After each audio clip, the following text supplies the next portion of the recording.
7h45 sur France Bleu Lorraine. Le projet de loi sur la réforme des retraites présenté en Conseil des ministres aujourd'hui. Les syndicats préparent, eux, le 31 janvier, une deuxième journée de mobilisation intersyndicale. Pour en parler, Julien Hézard, le secrétaire départemental de la CGT, est invité sur France Bleu Lorraine.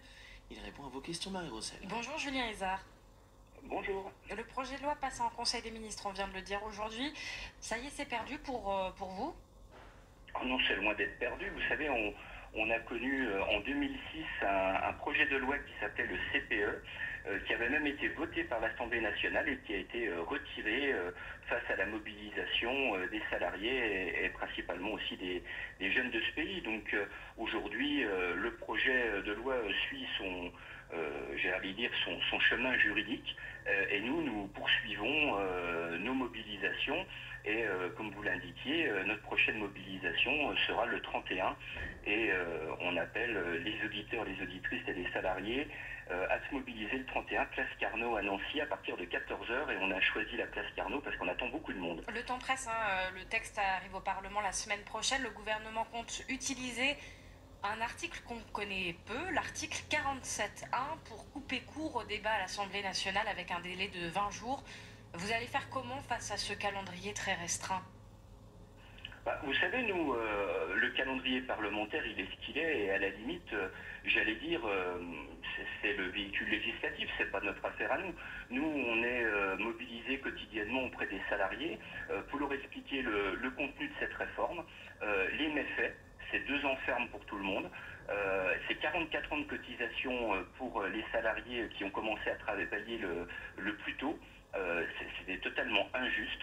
Donc nous mobilisons et essayons de mobiliser les salariés autour des revendications que l'on porte. Et notamment à la CGT, c'est la retraite, c'est 60 ans et c'est 55 ans pour les métiers pénibles. Donc vous voyez qu'on est très très loin de ce que propose le gouvernement. Et en tout cas, nous l'âge légal à 64 ans. Ça veut dire que les ajustements mentionnés hier par Emmanuel Macron, qui se dit prêt à faire quelques modifications, notamment sur le quota minimum pour l'emploi senior, la mise en place de sanctions dans les entreprises, ça vous intéresse pas?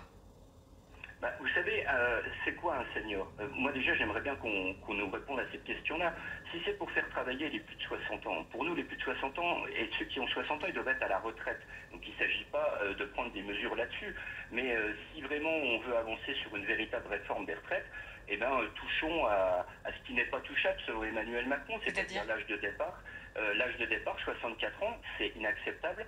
Et la durée de cotisation, 63 ans pour tout le monde, et même 43 ans pour tout le monde, et même 44 ans pour ceux qui ont eu des carrières longues, c'est totalement inacceptable.